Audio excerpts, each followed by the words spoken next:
Bom dia, meus amores do terceiro ano, como estão vocês? Um beijo no coração de cada um de vocês.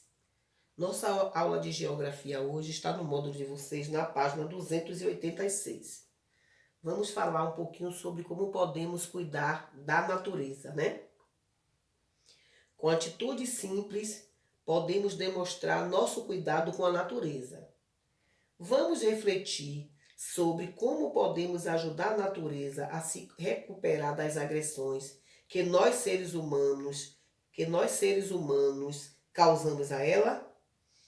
Então vamos ver, né?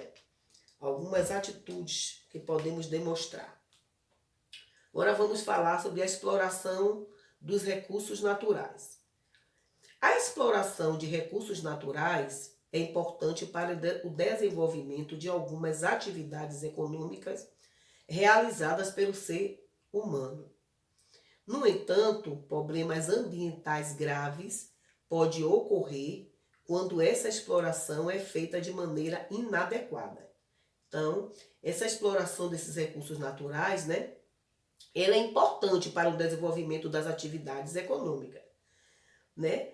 Só que alguns problemas ambientais graves podem ocorrer quando essa exploração, né, realizada pelo ser humano é feita de maneira inadequada. Então, se essa exploração for feita de maneira inadequada, né, causam problemas ambientais graves, não é isso? Então, vamos conhecer um pouco mais sobre esses problemas ambientais a seguir.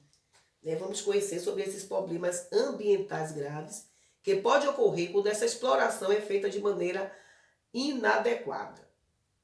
Vamos lá, desmatamento e queimadas. O desmatamento é realizado com diversas finalidades, entre elas a exploração de madeira, o plantio de lavouras e a formação de pastagem. Apesar de proibida no Brasil, a retirada da vegetação natural é constantemente realizada. A queimada, em geral, é feita para a limpeza das áreas desmatadas, a fim de serem utilizadas em atividades agropecuárias. Então, né, o desmatamento ele é realizado com diversas finalidades, né? Apesar de ser proibida no Brasil, né, a retirada da vegetação natural é constantemente realizada, né? A queimada, em geral, ela é feita para a limpeza das áreas desmatadas. Então, o ser humano vai lá, desmata, né?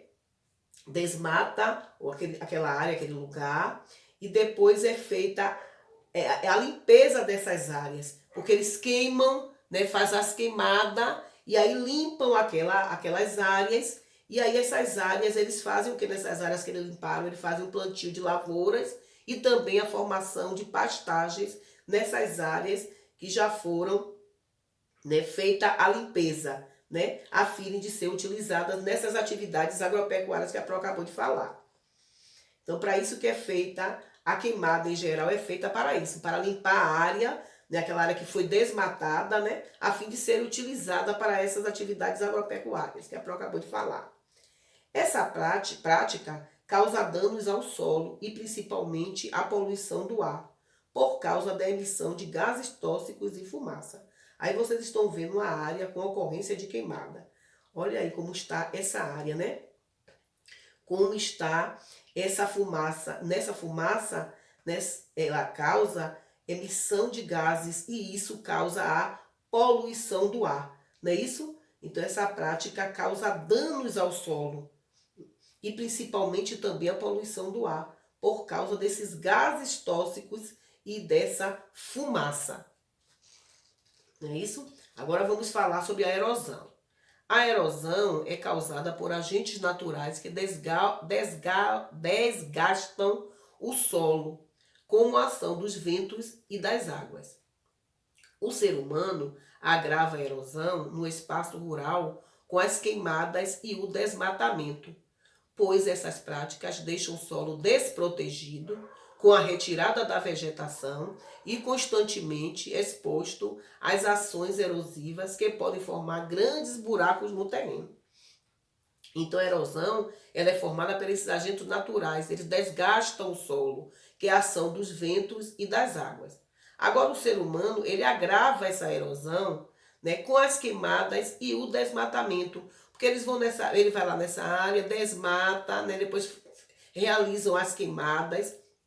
Então, essas práticas deixam o solo desprotegido, porque eles retiraram essa vegetação de lá, do solo. Então, esse solo fica desprotegido. Então, eles ficam expostos às ações erosivas, que são as ações dos ventos e das águas. E aí eles podem formar grandes buracos no terreno.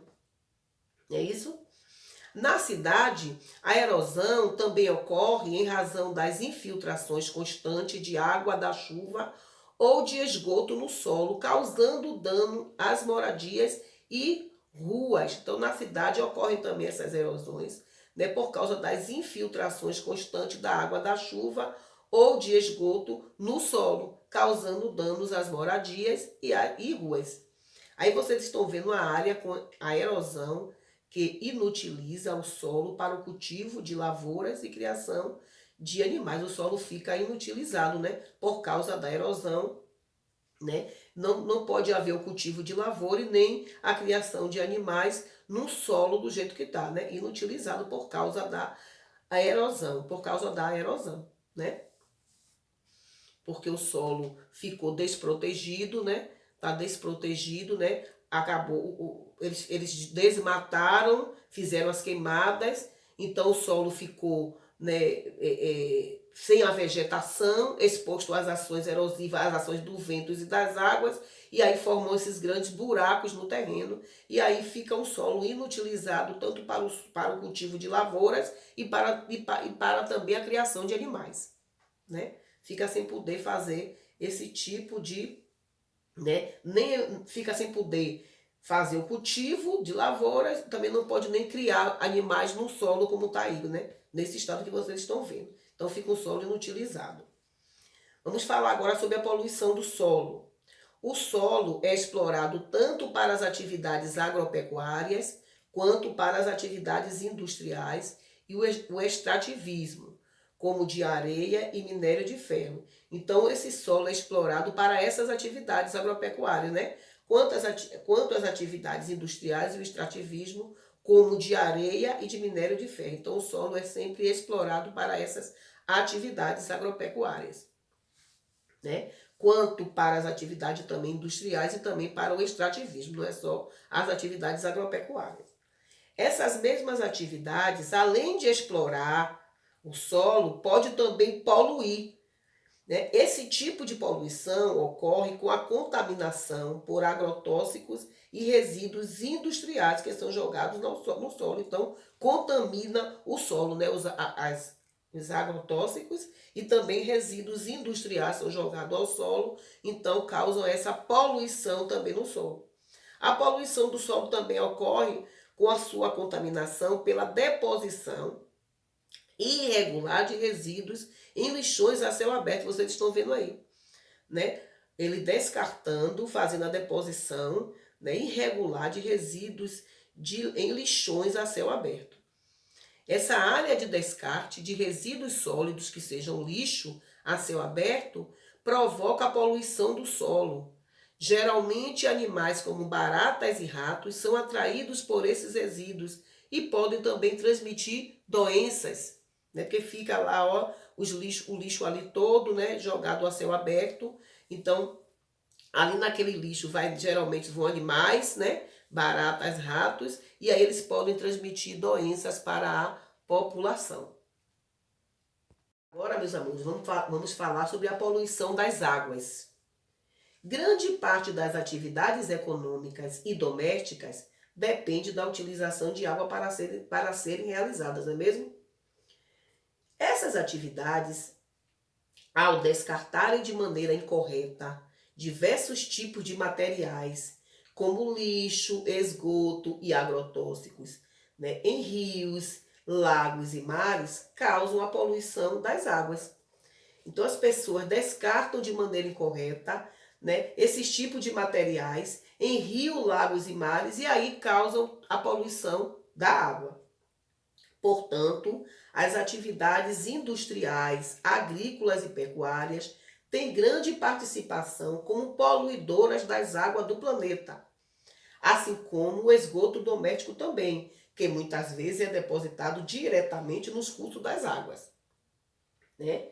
Então, essas atividades industriais, agrícolas e pecuárias, ela tem grande participação como poluidoras das águas do planeta, porque descartam de maneira incorreta nesses tipos de materiais. Não é isso? Aí vocês estão vendo o descarte de resíduos contaminados provoca a poluição das águas. Então vocês estão vendo aí, né? Que podem transmitir doenças como cólera e a esquistossomose. No município onde você vive, ocorre algum dos problemas ambientais mostrados entre as páginas 288 a 290? Você tem conhecimento sobre uso indevido, poluição ou desperdício de recursos da natureza no município? Converse com seus colegas e troque informações sobre os assuntos. Como não temos os colegas para conversar, alguém que esteja na casa de vocês, vocês podem, né, conversar sobre esse assunto, né? Alguns problemas ambientais, ele é ocasionado pelo uso inadequado desses recursos, né? Por isso que causam os problemas ambientais, né? Porque, né, esses problemas ele é ocasionado pelo uso inadequado desses produtos, desses recursos. Não utilizamos esses recursos de forma adequada. Por isso que causa, né, o problema ambiental. Certo? Agora vocês vão responder a atividade da página 291. E no caderno de vocês, na matéria de geografia, vocês vão responder de que maneira você pode colaborar para diminuir a poluição das águas. O que você pode fazer para diminuir, né, esse problema ambiental, para diminuir a poluição das águas? O que é que vocês podem fazer? Né? O que é que vocês podem fazerem para diminuir esse problema ambiental? O que é que vocês podem fazer, né? E depois também temos uma atividade que ficou sem fazer na página 284. Vocês vão ler a página 282 e 283, falando sobre a água, né? Porque esse assunto, esse conteúdo já foi dado, né, até em sala de aula, quando estávamos na sala de aula, foi dado esse assunto. Então, vocês podem ler a página 282, 283 e vão responder a página 284, que é falando sobre tudo sobre como é possível economizar a água. Então, esse assunto já foi estudado, vocês podem fazer a leitura dessas duas páginas, 282 e 283, e responder também essa página de 284, certo? Não esquecendo de fazer a página 291, e no caderno de vocês, você me dizer de que maneira vocês podem colaborar para diminuir esse problema ambiental, para diminuir a poluição das águas. Beijos, até a próxima aula.